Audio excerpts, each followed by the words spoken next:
Señora, buenas tardes. Esa compañía no me está pagando nada para que le anuncie el agua, pero se la voy a poner ahí. Hay un pensamiento en la Biblia, en el libro de San Mateo, capítulo 17, versículo 1. San Mateo, capítulo 17, versículo 1. Comenzamos esta mañana y hoy debemos entrar en los detalles. El versículo 1 del capítulo 17 de San Mateo dice: 6 días después, Jesús tomó a Pedro, a Jacobo y a Juan, su hermano, y los llevó aparte a un monte alto. ¿Podemos estar en pie para orar? Querido Padre Celestial, acompáñenos en esta hora y permita que sus ángeles estén con nosotros, que su presencia se deje sentir en este lugar y su Espíritu Santo encuentre espacio en cada corazón presente, que todo cuanto hagamos sea para la honra y la gloria de su nombre, que su gracia nos asista, que su presencia nos acompañe, que su justicia nos cubra, que su gracia bendita nos transforme. Señor, que su Espíritu nos hable a través de su libro y cada persona presente pueda tener un encuentro, una relación hermosa, estrecha con Cristo Jesús. Es nuestro deseo y oración, Señor, en el nombre de Jesús. Amén. Esta mañana trabajamos con la frase 6 días después. Ya vimos lo que pasó 6 días antes y ahora debemos ver qué pasó el séptimo día entonces. ¿Cuál fue la experiencia que tuvieron los apóstoles? Dice el versículo número 1 que el Señor Jesús tomó a Pedro, a Jacobo y a Juan su hermano y los llevó aparte a un monte alto. Llama la atención lo que Jesús está haciendo. En el libro Deseado de todas las gentes dice que Jesús pasó todo el día trabajando y llegó la tarde. Y entonces se encaminó con ellos hacia afuera, fuera de la aldea. Comenzaron a caminar y comenzó a caer la tarde. Cuando llegaron al monte ya estaba anocheciendo. Dejó a los 9 abajo y entonces empezó a subir la montaña con aquellos 3. Para cuando llegaron a la montaña, a la cima de la montaña, ya era de noche, ya estaba oscuro. Y entonces empezaron a ocurrir cosas interesantes. Versículo 2. Y se transfiguró delante de ellos. ¿Y qué dice ahora? Y resplandeció su rostro como el sol. ¿Y qué dice ahora? Y sus vestidos se hicieron blancos como la luz. ¿Qué estaba pasando? Jesús sabía que los discípulos no estaban preparados para la prueba que le iba a ocurrir, la prueba que vendría. Estaba muy seguro que no estaban listos para verlo sufriendo como sufriría, a pesar de que en el versículo 21 del capítulo 16 les había dicho: es necesario que yo vaya a Jerusalén y que sea maltratado por los ancianos, por los escribas, por los fariseos, por los sacerdotes. Es necesario que el Hijo del Hombre sea muerto. Es necesario entonces que el Hijo del Hombre resucite. A pesar de decir eso, y a pesar que en el capítulo 16 Pedro le había dicho que tú eres el Cristo, y a pesar de haberle dicho a Pedro cuando se resistió a la muerte de Cristo en la cruz: apártate de mí, Satanás, y a pesar de decirle que es necesario todo aquel que quiera seguirle a él, que se niegue a sí mismo, tome su cruz y le siga, a pesar de todo lo que le había explicado, todavía no estaban sólidamente establecidos para la prueba que venía. Dice el Deseado de la gente que él oró a Dios y le dijo: Padre, fortalece la fe de los discípulos y permite que mi divinidad pueda fulgurar a través de mi humanidad para que se mantengan sólidos y se mantengan fieles y su fe sea fortalecida y robustecida. 6 días de preparación para un evento extraordinario. 6 días de preparación para una manifestación gloriosa de Dios. 6 días de preparación para subir al monte y tener un encuentro con Dios. Y ahora llega el momento. Llega la ocasión. Jesús se transfigura. Su cara brilla como el sol y todo su cuerpo se hace luminoso y toda la cima del monte queda completamente iluminada por la presencia de Cristo Jesús. Y entonces los discípulos quedan arrobados con aquella experiencia. Dice el versículo número 3, y aquí les aparecieron Moisés y ¿quién? Y Elías, ¿haciendo qué cosa? Hablando con él. ¿Subió Moisés a un monte, sí o no? ¿Sí o no? ¿Subió Elías a un monte, sí o no? ¿Y qué pasó en esos montes? Toda persona que sube al monte tiene una revelación de Dios. Si usted no ha subido al monte, su vida cristiana no tiene sentido. El problema de los cristianos de hoy es que no suben al monte. Se acostumbraron a vivir en el valle. Y cuando estudiemos los que viven en el valle, se darán cuenta que los demonios tienen más poder que los que están en el valle.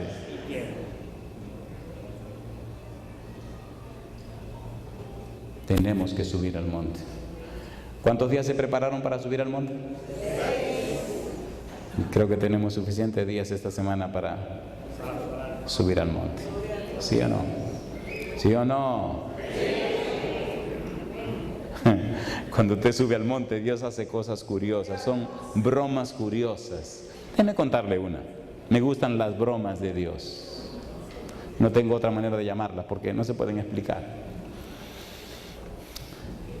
Agradezco a la familia de Francisco porque criaron bien a sus hijos y uno de ellos me pidió que lo fuera a casar. Ya ellos lo saben, así que lo puedo decir en público. Cuando me dijeron la primera vez que fuera a Argentina a casarlo, yo dije, ay mi madre, tan lejos. Le dije, bueno señor, si usted quiere que yo vaya, mire a ver. Entonces me dijeron, mire que queremos casarnos en la fecha tal. Y como yo no podía, dije, ay, yo lo siento, en esa fecha yo no puedo. Y me atraparon y me dijeron, pues en la fecha que usted pueda nos casamos. No hay forma entonces. Dije, vamos a orar. Y esos fueron pacientes, me esperaron meses. Y le oraba a Dios, Señor, si usted quiere que vaya a casarle a su muchacho a Argentina, dígame. Y me dijo el don, usted tiene que ir. Señor, que si quiere que vaya a Argentina a casar a los muchachos, dígame. Te dije que tiene que ir. Señor, recuerde que si usted quiere que yo vaya, dígame. Está bien, vamos. Un día me llama Miguel y Francisco. Mire que hablé con el pastor Heinz y entonces que quieren que predique en la universidad. Y digo, sí. Digo, wow. ¿En cuál universidad? En la Universidad Adventista del Plata. Digo, ¿qué? Bueno, vamos a orar. Sí, porque una cosa es predicarle a usted y otra cosa es predicar allá. ¿Me están entendiendo? Ahí están los doctores de la ley. ¿En serio que se lo estoy diciendo? Y es fácil hablarle a un hermano, pero hablarle a un tipo que sabe más que usted. O sea, yo sería yo el que tengo que sentarme para que me enseñen a mí. Y yo dije predicándole. Y el Señor dijo, vamos mi negro. Recuerdo el día que iba para el aeropuerto, que me dice el muchacho que siempre me lleva, me dice, ¿y su computadora? La dejé. ¿Y los libros? Los dejé. ¿Y con qué usted va a predicar? Con mi Biblia. Dice, ¿y usted no dijo que va para la universidad? Le dije, sí. Y entonces, que se voy a pasar la vergüenza, la voy a pasar completa. Yo no voy a hacer el ridículo inventando cosas sabiendo que aquellos saben más que yo. Si Dios le tiene que decir algo a esa gente, que se lo diga a él. Yo no voy a llevar nada. Y me llevé mi Biblia. Pues Dios es tan sabroso que llegamos a la universidad y llegamos contentos y todo, medio asustado. Y entonces me dice el pastor de la universidad, el vicerrector de desarrollo espiritual, así se llama el título que tiene el tipo. Mire, comenzamos el viernes por la noche y llegamos el viernes. Llegamos al aeropuerto, tomamos un autobús pequeñito que nos llevó 6 horas de camino. Había que llegar, bañarse y a predicar. En el ratito que duramos juntos le dije, pastor, ¿sabe que se me ocurre una idea? Dice, sí, ¿cuál idea? ¿Qué le parece si hacemos culto a las 5 de la mañana? Y él me mira como si yo hubiera dicho una cosa horrenda. Dice, ¿qué? Y lo miro y digo, wow, ¿qué fue lo que yo dije? Porque una cosa, ¿me entiende? Digo, a las 5 de la mañana culto. Y me mira y se ríe. Y así tan afable me dice, ay pastor, este otro mundo. Digo, sí, dice, sí. De eso mire, bueno, ¿usted quiere que hagamos culto a las 5 de la mañana? Digo, sí. Y se sonríe otra vez y me dice, bueno, vamos a ver. Fue muy misericordioso conmigo. Después me dijo, mire pastor, la mentalidad de aquí es muy diferente a las mentalidades. Es una mentalidad europea. Digo, y entonces dice, yo no creo que acepten eso, pero vamos a lanzarle el desafío. Ok. En la noche llegamos y antes del culto nos reunimos ese viernes por la noche, un ratito antes de la presentación de la noche. Y cuando estamos reunidos en la oficina me mira y me dice, ¿usted sigue con la idea de los cultos por la mañana? Le digo que sí. Dice, ¿usted se lo quiere decir a los otros capellanes? Digo, ajá. Y me dice, ¿y quién se lo va a anunciar a la iglesia? Digo, yo se lo anuncio también. Como yo no sé lo que está pasando, pues yo me lanzo el pecho al agua. Si se me abrió el pecho, se abrió, pero la gloria sea de Dios. Y cuando se lo dije a los capellanes, se sonrieron y se miraron como quien dice, bueno, llegamos la noche. Digo, yo soy la noche a la iglesia. El concepto que a mí me habían vendido de los argentinos es que eran muy orgullosos. Y me habían dicho muchas cosas raras de los argentinos. Pero yo doy gloria a Dios, que ahora tengo un concepto completamente diferente. Alguien me había contado un chiste, hay 1000 chistes de los argentinos. Y yo no lo voy a decir. Ustedes son chismosos, están esperando el chisme. Se equivocaron, yo no se lo voy a decir. Se quedaron todos ahí esperando el chismecito. No. Para mí fue una experiencia maravillosa. Esa noche cuando el Señor llegó y empezó a hablar a los corazones argentinos, corazones colombianos, corazones brasileiros, corazones de otras naciones también, empezaron a llorar. Y cuando hubo el momento de hacer el llamado, hubo que clasificar el llamado, solo para los que tenían 30 años o menos. Y cuando empezaron a pasar al frente, habían casi 1000 personas al frente, llorando, jovencitos, menores de 30 años. Y cuando pasaron al frente, papá Dios, que no pierde tiempo, me dice, ahora es, digo, que ahora qué cosa, el desafío de mañana. Ah, verdad, se me había olvidado. Digo, vamos a ver si es verdad que ustedes están decididos a cambiar su vida delante del Señor. Y se agarran. ¿Saben que los jóvenes se abrazan uno con otro y empiezan a llorar? Digo, vamos a hacer un culto mañana por la mañana, y mañana es domingo, y el culto es a las 5 de la mañana. Y de una vez le agarré, ¿cuántos van a venir? Levantaron la mano todos. Dije, a mí no me vengan con el cuento de decir hoy que sí, mañana no aparecerse. Ustedes van a venir. Pues mañana tenemos culto a las 5 de la mañana. Llegaron a las 5 de la mañana. Hacía un frío terrible porque ellos están en el sur. Cuando aquí es verano, allá es invierno. Compadre, llegamos tempranito con un frío espantoso. Me acuerdo que cuando iba por el camino, dije, wow, ¿para qué me puse a inventar un culto por la mañana? Madre. Y entonces iba justificándome, pero yo no fui el que me inventé esto, fue usted, Señor, que quiso culto por la mañana. Pero un frío así, un frío. Llegamos a la iglesia y estaba frío todo. Digo, coge ahí. Digo, bueno, si nadie viene, pues ya no hay más culto en la semana. Se fracasó hoy, se acabó. Las 5 menos 5, compadre. Estaba el pastor, el equipo que me acompaña y todo el mundo esperando a ver qué va a pasar. Y cuando eran las 5 en punto, entró un tropelío de gente por esa puerta. Y las 1000 y tantas sillas se llenaron de jovencitos. ¿Tenemos un Dios todopoderoso? ¿Está trabajando el Espíritu de Dios? Le tengo buenas noticias. Usted o sube al monte o se queda en el valle. Pero solo los que suben al monte verán la gloria de Dios. ¿Qué significa subir al monte? Durante toda la semana, todos esos muchachos vinieron a subir al monte a las 5 de la mañana.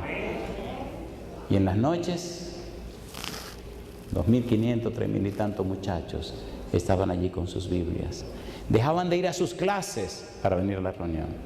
Dejaban de ir a las reuniones por estar en la reunión con su Biblia en la mano, leyendo la palabra de Dios. ¿Está trabajando el Señor?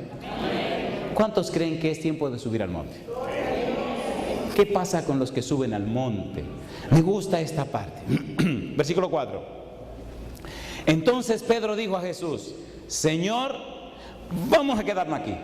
Mira, vamos a vivir aquí arriba. Oye, Señor, jamás bajemos de aquí. Vamos a quedarnos aquí arriba. Cosa linda. ¿Y cuál fue la propuesta de Pedro? Señor, bueno es para nosotros que estemos aquí. ¿Qué cosa dice él? Bueno es para nosotros, ¿qué cosa?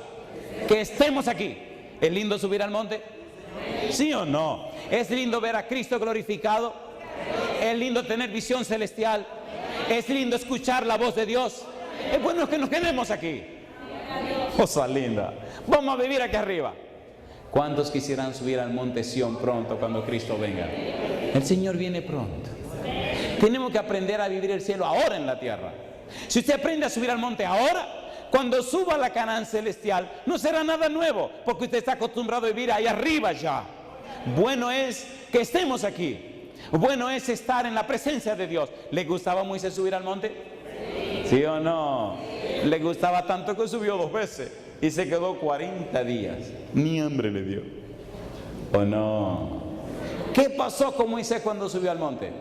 A Moisés le gustó tanto subir al monte, le gustó tanto estar en presencia de Dios, que un día se atrevió a decirle a Dios: oye, yo te quiero ver. Y dice: oh, para Dios, mira, estate tranquilo, Moisés, que el que me ve a mí se arregla.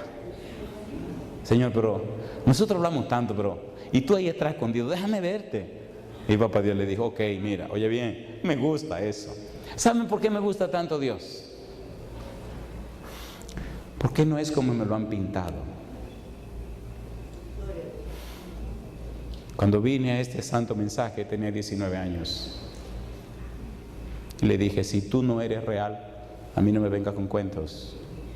Si tú solo eres un Dios que está en un libro, yo no quiero saber de ti. Estoy harto de libros y de cuentos y de mojigangas. Si tú no eres real, a mí no me vengas con tonterías. Si tú eres real, si tú eres real, yo te quiero conocer. Si yo no te puedo conocer, entonces yo no quiero nada contigo. Si yo no puedo contar con tu presencia, entonces no quiero nada contigo. Yo leo en la Biblia cómo tú hablabas con las personas, te relacionabas con ellos. Yo veo que eres un Dios personal, un Dios amoroso, tierno, cariñoso, un Dios que perdona al pecador, que al que se cae lo levanta, un Dios que cubre y protege a su pueblo, un Dios real, un Dios que funciona. Yo quiero verte funcionar en mi vida. Eso de creer en ti porque otro me lo contó, porque otro me lo dijo, a mí no me venga con eso. Si tú eres real, yo quiero caminar contigo. Pero si no eres real, dejemos eso de una vez. ¿Es real Dios? ¿Sí o no? ¿Le habló Dios a Abraham? ¿Le habló o no le habló?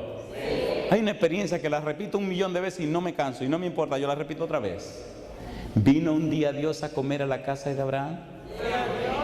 ¿Sí o no? ¿Le lavó a Abraham los pies? Siempre andaba buscando quién le lavó los pies a Jesús y lo encontré. Abraham. Cosa linda. ¿Se imagina papá Dios ahí a Abraham lavándole los pies? Y después Abraham le trae la comida. Y después comen. Y entonces le dice al Señor los ángeles: vayan a cumplir su misión, que yo tengo que hablar con mi amigo Abraham. ¿Sí o no? Oye Abraham: sí, Señor. Sabe que vinimos porque el clamor de Sodoma y Gomorra llegó al colmo. En el concilio celestial se determinó que ya tenemos que acabarlo, arrasarlo, quemarlo, consumirlo a todos. ¿Qué? ¿Y tú estás hablando en serio, Señor? Completamente. ¿Eran amigos o no eran amigos? ¿Hablan los amigos? ¿Sí o no? ¿Sí o no? ¿Saben por qué yo estoy aquí? Como diría la chiquita de mi casa: porque no estoy allá.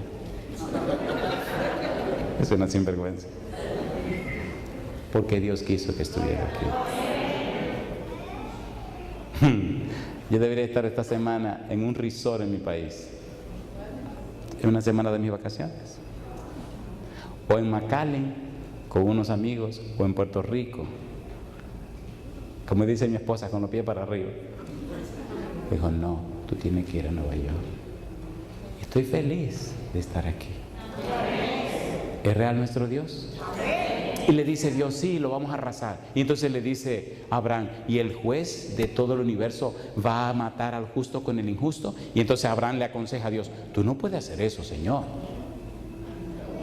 Y si se aparecen 50 justos, ¿qué tú vas a hacer? Mira, los perdono. ¿Empezó Abraham a interceder por Sodoma y Gomorra? Sí. ¿Empezó Dios a aceptar la intercesión de Abraham? Sí. ¿Podemos nosotros interceder por un mundo que está lleno de pecado y de maldad? Entonces, ¿por qué no lo hacemos? En lugar de estar diciendo que son malos, que son pecadores, que son lujuriosos, ore por esa gente. Interceda por ellos. que la prostitución, que el adulterio, que la fornicación. ¿A usted qué le importa? Ore por ellos, clame por ellos, pida por ellos, predíquele a ellos. ¿Sí o no? Si cayó, ayúdelo a levantarse. Si pecó, pida a Dios que tenga misericordia o no. Pero ¿qué es lo que hacemos? El chisme. Y le acabamos la vida. Y el poco interés que tenía, se lo acabamos también. Yo le dije que yo no vine a entretenerlo, yo le voy a hablar claro. Y usted toma una de dos cosas. Usted o se arrepiente y cambia, o se arrepiente y cambia. Si yo no veo que nadie se pierda, no. Yo no soy predicador de perdición. No hay un evangelio de perdición, a mí no me venga con eso. ¿Se acuerdan la parábola del capítulo 15 de San Lucas? 3 parábolas. ¿Cuál de los 3 se perdió? Ninguno. Cristo no habla de perdición, Él no tiene evangelio de perdición. ¿O no? Y mi Dios es todopoderoso y el suyo también. Olvídese que usted no se va a perder, por más que se quiera zafar. Había un señor una vez que decía: yo no quería venir aquí, ese era el día de su bautismo, con la bata puesta, dando su testimonio, y decía así como medio molesto: yo no quería venir aquí. Y yo dije: bueno, ¿y a qué vino? Pero mi mamá me invitó y vine la primera noche, y toda la noche decía: yo no voy hoy, yo no voy. Y cuando venía a ver, yo estaba en la iglesia. Y cuando él hablaba de bautizar, decía: yo jamás me voy a bautizar, yo no me voy a bautizar. Y un día me vi al frente de que llorando, y Miriam me quiere que me van a bautizar.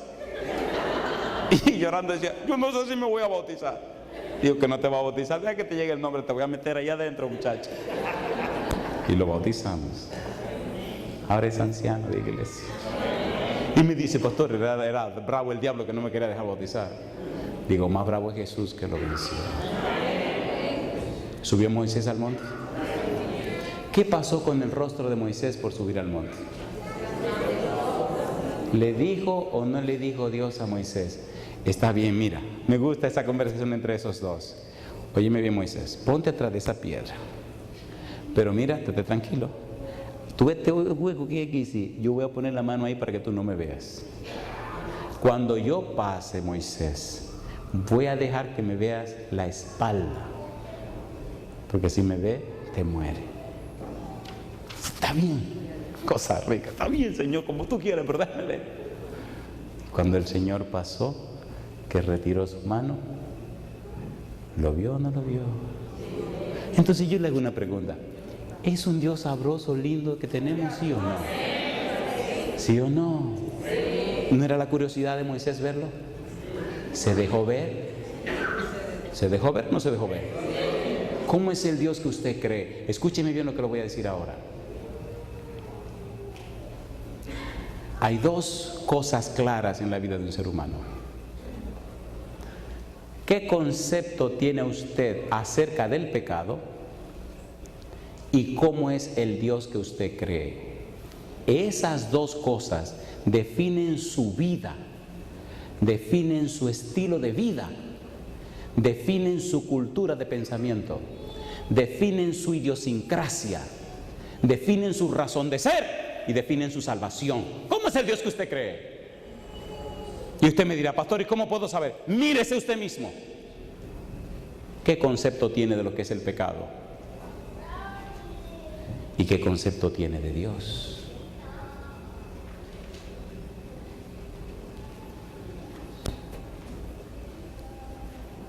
Me alegra que se queden calladitos, porque eso me asegura que lo que dije tiene peso y tiene sentido. ¿Verdad que somos muy religiosos, pero somos poco cristianos? ¿Verdad que conocemos y sabemos muchos conceptos religiosos, pero vivimos poco los principios cristianos? ¿Sí o no? ¿Verdad que cada día aprendemos más cosas nuevas, pero no ejemplificamos el carácter de Cristo Jesús? Entonces, ¿de qué nos valen tantas teorías? Cuando uno se expone a la presencia de Dios, ocurren cosas maravillosas que la gente puede ver, que la gente puede apreciar, que la gente al contemplarla, entonces no la puede negar. ¿Cierto o falso? Éxodo capítulo 34. Éxodo capítulo 34. Versículo 28. O se me olvidó preguntar que hasta qué hora va a ser la vigilia de hoy. Una broma, no se preocupe, era una broma. Una broma. Era una broma. No se me vayan a asustar. Éxodo capítulo 34, versículo número 28. Y él estuvo allí con Jehová, ¿cuántos días? 40 días y 40 noches. ¿Y qué dice más? No comió pan. ¿Y qué más? Ni bebió agua. Y escribió en tablas las palabras del pacto, los 10 mandamientos. Y dice ahora, y aconteció que descendiendo Moisés del monte Sinaí con las 2 tablas del testimonio en su mano, al descender del monte no sabía Moisés, ¿qué cosa? Que la piel de su rostro resplandecía después que hubo hablado con Dios.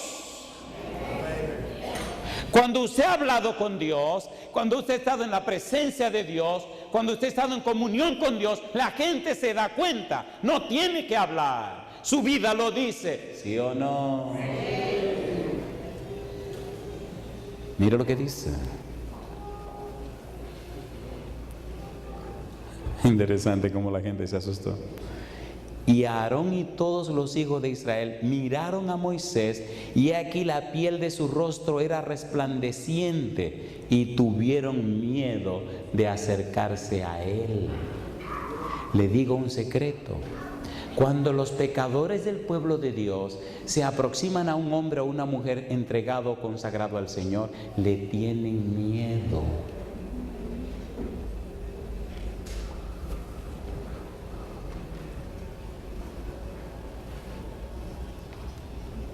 Dice la palabra de Dios. Entonces Moisés los llamó, y Aarón y todos los príncipes de la congregación volvieron a él, y Moisés les habló. Después se acercaron todos los hijos de Israel, a los cuales mandó todo lo que Jehová le había dicho en el monte Sinaí. ¿Y qué dice ahora?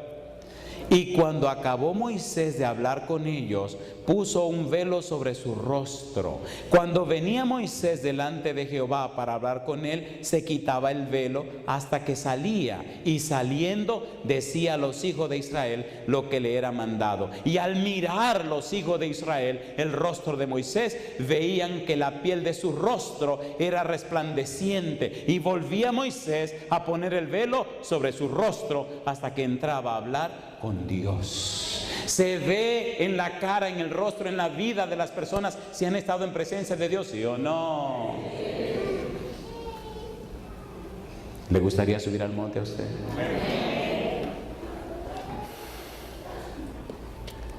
San Mateo capítulo 17, allí estamos. San Mateo capítulo 17. Recuerde que este es el 7º día. Estamos mirando la experiencia de Jesús con los discípulos en el monte, y solamente dimos un paseo por la antigüedad para ver que no era nada nuevo. ¿Había subido alguien para estar con Dios en el monte? Sí, Moisés subió para estar con Dios en el monte. ¿Había pasado algo en la vida de Moisés? Sí, su vida había sido cambiada y transformada, ¿o no? ¿Sí o no? Toda persona que sube al monte para estar con Dios, su vida es cambiada. Toda persona que sube al monte para estar con Dios, Dios lo convierte en un instrumento de guerra. ¿Instrumento de qué? De guerra. Y mire ahora, capítulo 17, versículo número 5. Y esta es la parte que más me apasiona.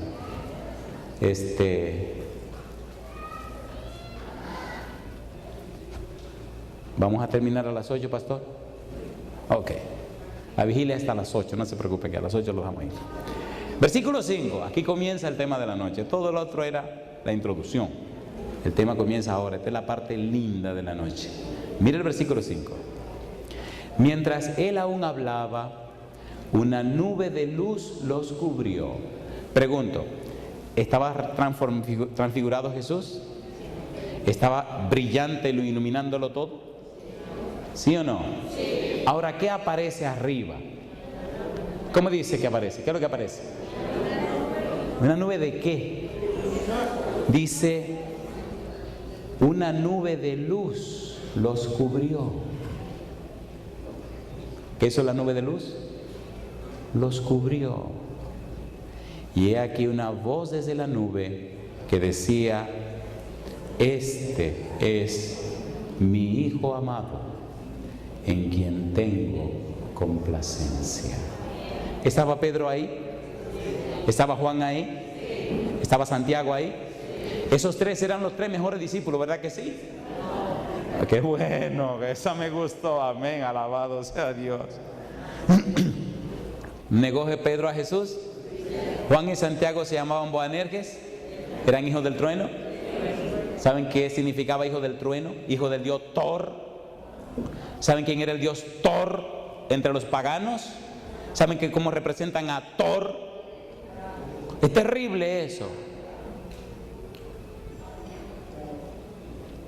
¿Saben que era terrible esa expresión, hijo del dios Thor? Qué bueno que se quedan calladitos, no le voy a decir. El dios de la destrucción, el Dios que todo lo aplasta. ¿Se acuerdan en Samaria cuando no quisieron aceptar a Jesús, lo que le propusieron Juan y Santiago a Jesús que si quería que hicieran? ¿Qué le dijeron? Se incomodaron, como algunos de nosotros nos incomodamos. Señor, ¿tú quieres que le ore a Dios para que descienda fuego y lo queme a todos? Qué barbarazo, ¿eh? Le dice Jesús: mira, tú no sabes el espíritu que tú tienes. ¿Qué es lo que tú estás diciendo? ¿Querían estos dos con su mamá en compincharse? Y uno a la derecha y otro a la izquierda, ¿sí o no? Si Jesús está a la diestra del Padre, ¿quién está a la izquierda de Jesús? Analice. Dios. Entonces había que quitar a Dios para sentar a Juan o a Santiago. ¿Están entendiendo? ¿Eran buena gente esos dos? Entonces mi pregunta: si Pedro era malísimo y Juan y Santiago eran peor, y Dios les habló a ellos, y Cristo se transfiguró delante de ellos, y Moisés y Elías aparecieron en la cima del monte, entonces usted y yo, que no somos tan buenos, pero no somos tan malos como ellos, podemos tener la misma experiencia, ¿sí o no? Gloria a Dios por su gracia bendita. ¿O no? A ver, ¿se entiende lo que estoy diciendo? ¿Podemos subir al monte? ¿Podemos tener una revelación hermosa de Dios? ¿Podemos cambiar nuestra vida para la gloria de su nombre? ¿Puede Dios revelarse a nosotros? ¿Puede cambiarnos como a Pedro? ¿Cambiarnos como a Juan? ¿Cambiarnos como a Santiago? ¿Sí o no? ¿Le gustaría a usted tener esa experiencia? ¿A cuánto le gustaría esa experiencia? Miren, yo estoy hablando en serio, ¿eh? Esto no es cuestión de emocionarte ahora y déjalo mañana. No, esto es cuestión de en serio. ¿Ustedes me están entendiendo? Póngase en pie si usted está entendiendo lo que estoy diciendo. Sí, porque esto no puede ser que usted venga a entretenerse. Hay una frase que aparece aquí que tenemos que estudiar.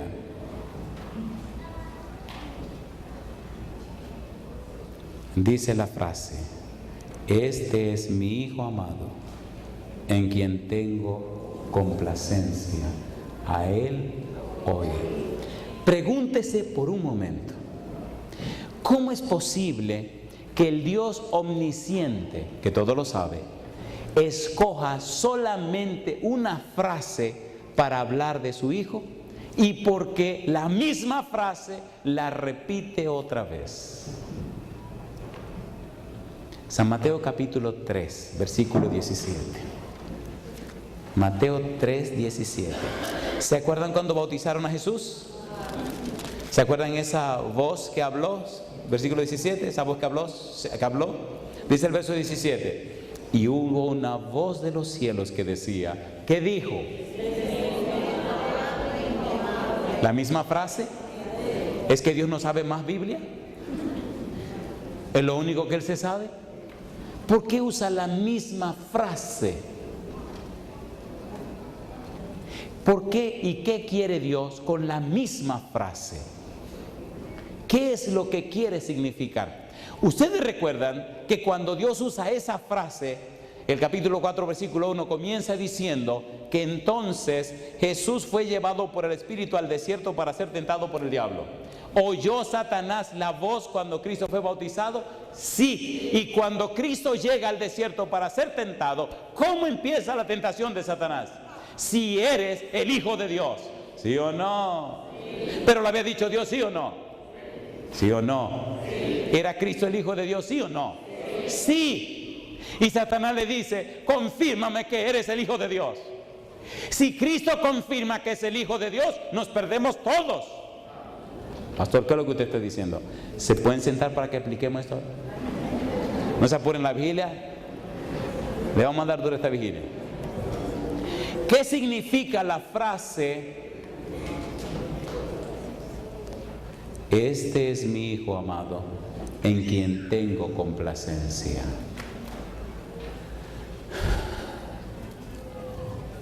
Salmos capítulo 2, versículo 7. Salmos 2, 7. Me gusta porque Mateo presenta todo en perspectiva. Y Mateo sabiamente plantea toda la estructura de su libro para dejar bien claro que Jesús es el Mesías. Más de 60 profecías del Antiguo Testamento son aplicadas y usadas en su Evangelio para mostrar y demostrar que Jesús es el Mesías. Salmos capítulo 2, versículo 7, ¿cómo dice? Yo publicaré el decreto, Jehová me ha dicho, ¿qué cosa? Mi hijo eres tú, yo te engendré hoy. ¿Qué cosa publicó? Un decreto. ¿Qué es un decreto? ¿Quiénes dan decreto?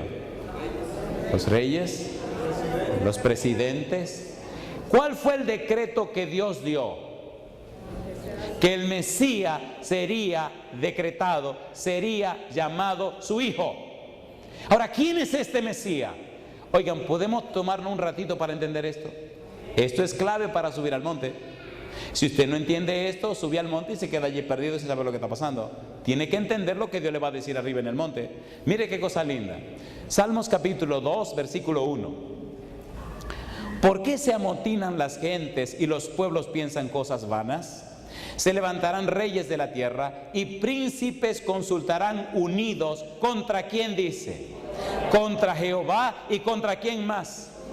Y contra su Mesías y contra su Cristo, contra su ungido. Dice que ellos dirán: rompamos sus ligaduras y echemos de nosotros sus cuerdas.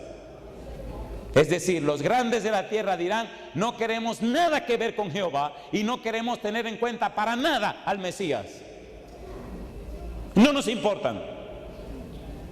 ¿Y no lo que dicen los grandes de la tierra también hoy? ¿Sí o no? Y dice ahora el salmista: el que mora en los cielos se reirá, el Señor se burlará de ellos, luego hablará a ellos en su furor y los turbará con su ira.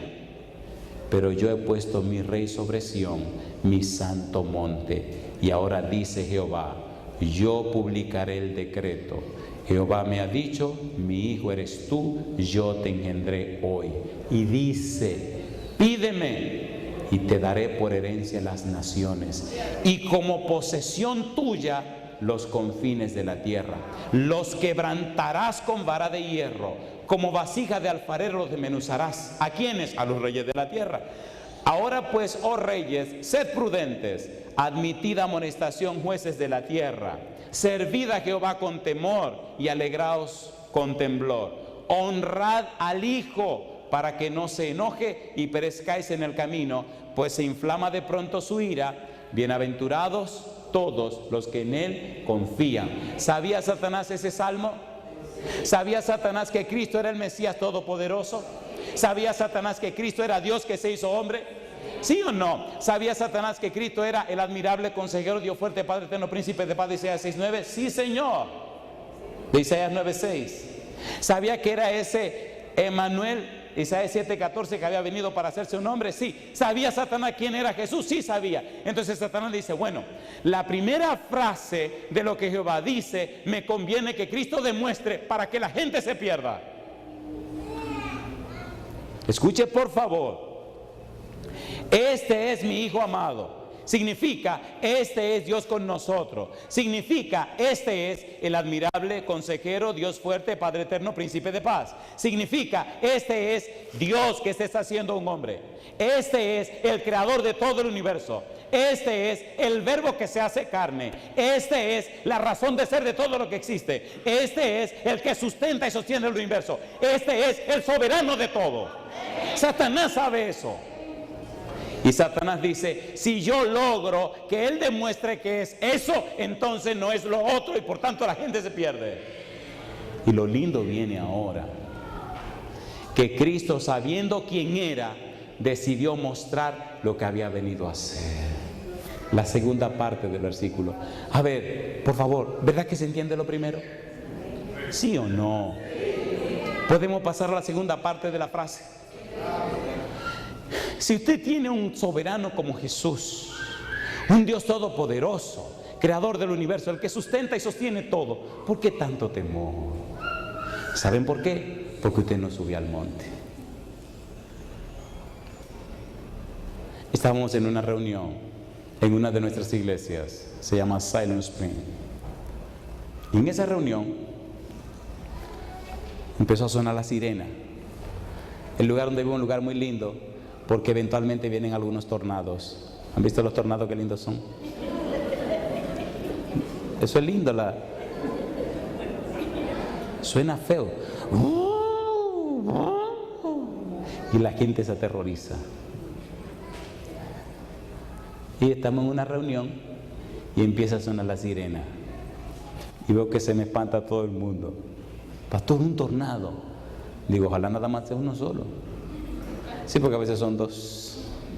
Y andan en equipo, como quien dice, aquí te rapo, aquí te alcanzo. Y andan corriendo una parte y el otro atrás.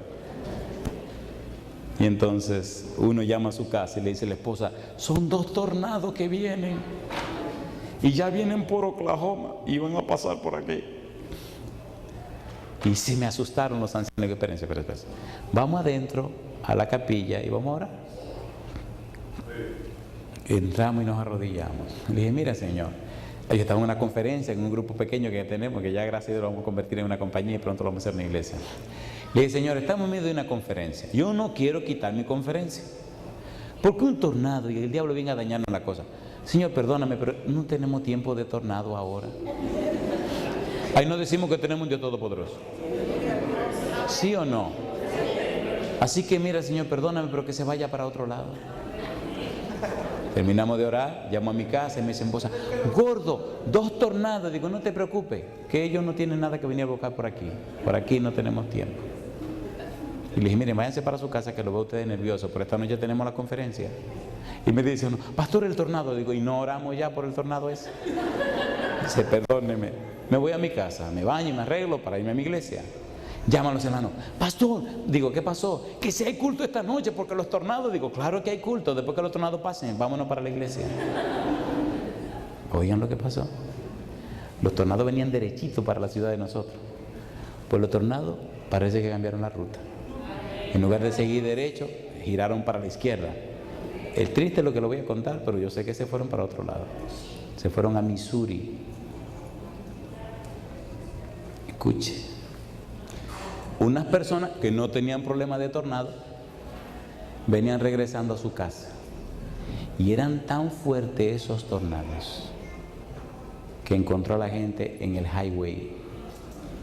Los carros volaban y lo tiraban para las fincas, nada más comenzando a matar a unas 18 personas. ¿Era bravo el tornado? ¿Sí o no? Y no decimos que tenemos un Dios todopoderoso. ¿Lo tenemos o no lo tenemos? ¿Verdad que tenemos que subir al monte? ¿Sí o no? Le tengo buenas noticias. Se bautizó un grupo lindo de personas, ya rentamos un local y ya a un pastor le asignamos a ese nuevo grupo y ya pronto lo vamos a convertir en una iglesia.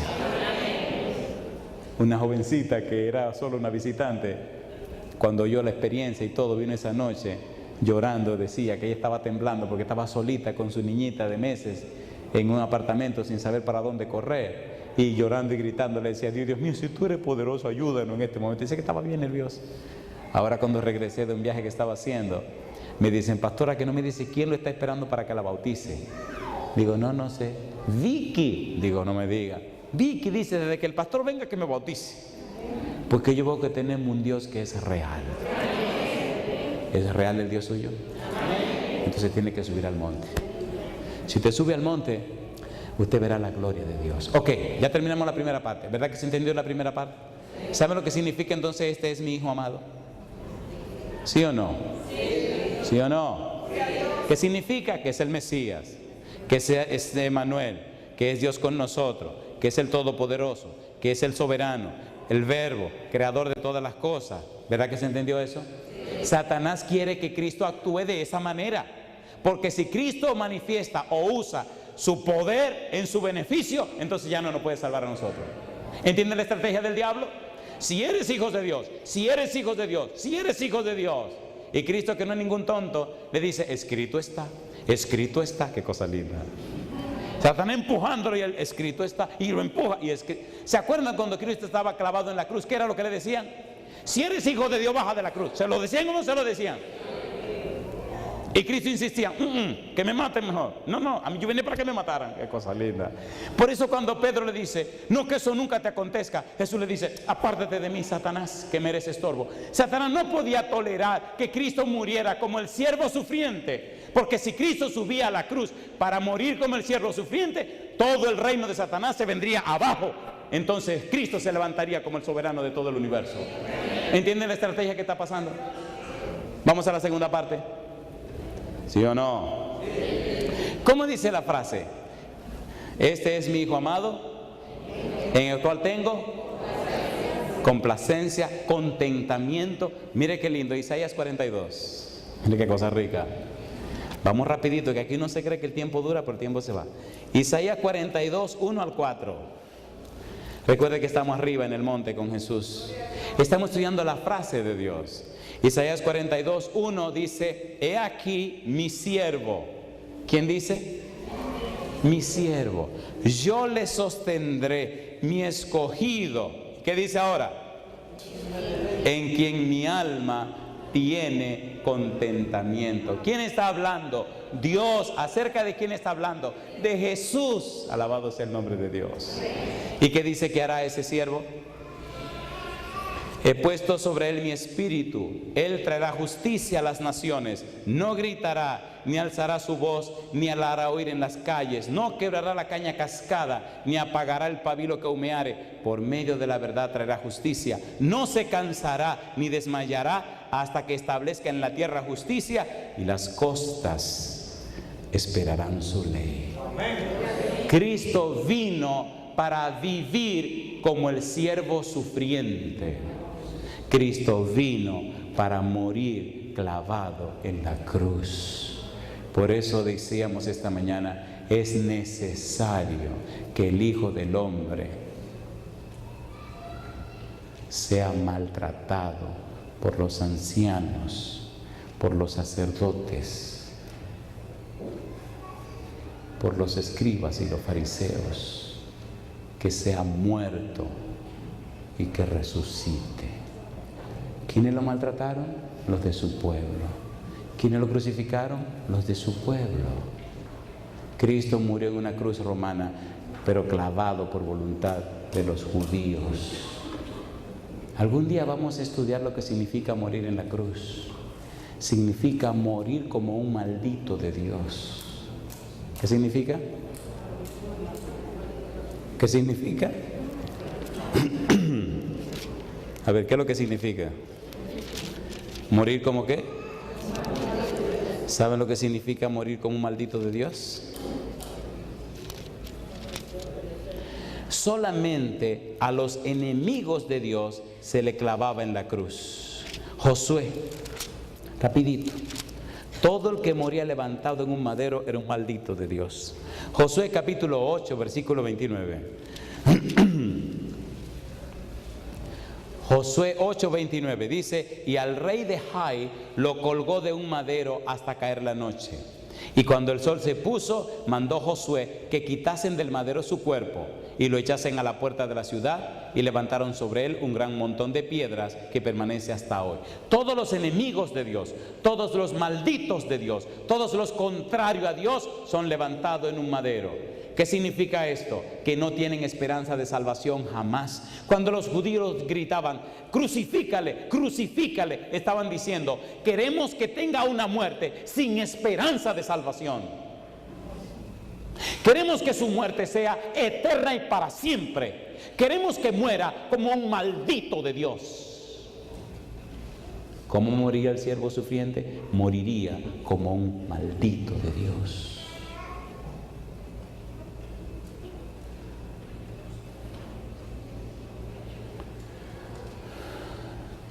¿Somos seres privilegiados, sí o no?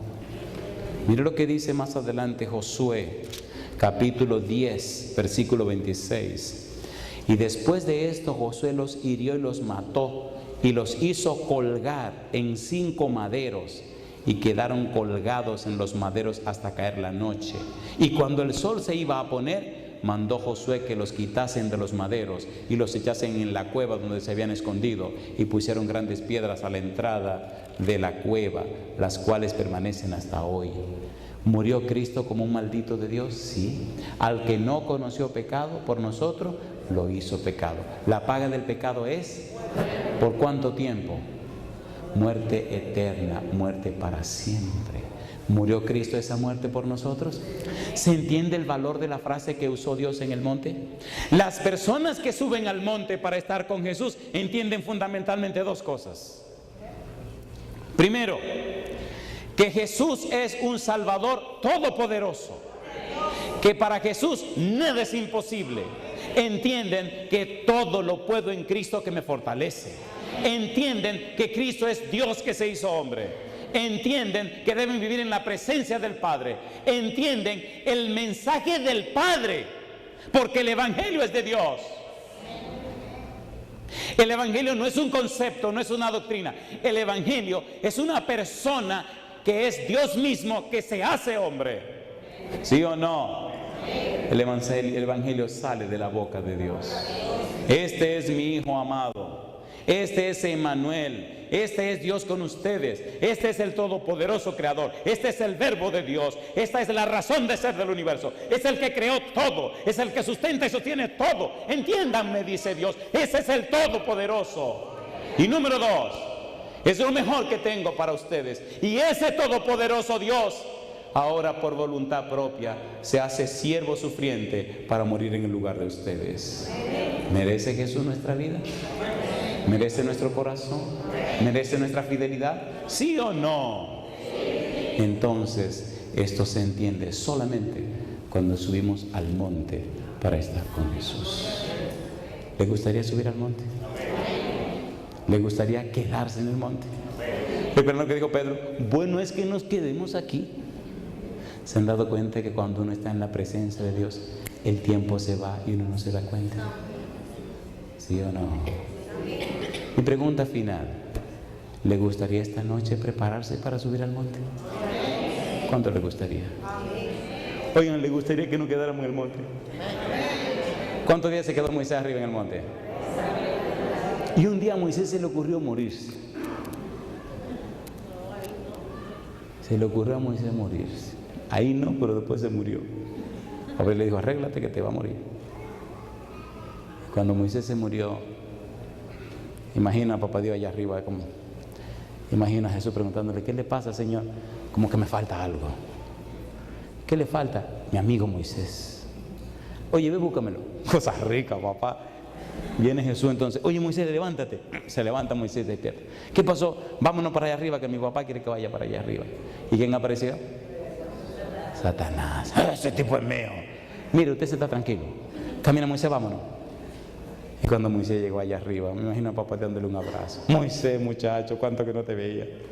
Señor, ahora te puedo ver la cara. Claro, ven para acá. Y se abrazaron. Cuéntame. Y entonces le dice Moisés: no me dejaste entrar a Canaán. No, yo te tenía planeado venirte para acá. Esta es la verdadera Canaán. Aquello va a pasar de moda. Esta es la que dura para siempre, Moisés. ¿Subió o no subió? Ahora está Jesús en el monte. Quiere fortalecer la fe de los discípulos. Y entonces papá Dios le dice a Moisés y le dice a Elías: vengan acá, tenemos que ir a la tierra, móntense ahí, vámonos. Cosa rica. Gabriel, maneja, vamos para allá. ¿Vinieron los 3 o no vinieron? ¿Sí o no? Estaba Moisés, estaba Elías y habló papá Dios.